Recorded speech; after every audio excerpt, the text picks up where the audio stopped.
You ask Tiger to solve. This deals with linear equations with one unknown. The final result is x equals 8.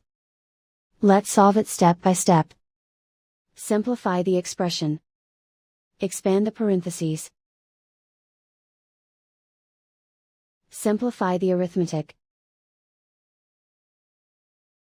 Group all x terms on the left side of the equation.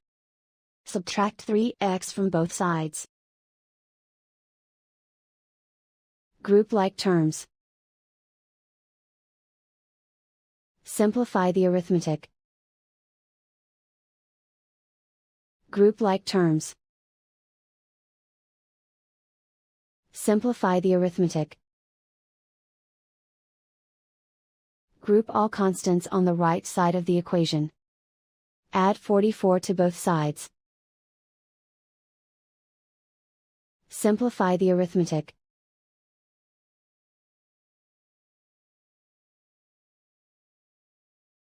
Isolate the x.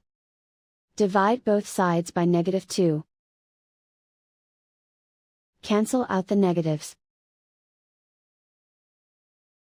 Simplify the fraction. Cancel out the negatives. Find the greatest common factor of the numerator and denominator. Factor out and cancel the greatest common factor. And so the final result is x equals 8.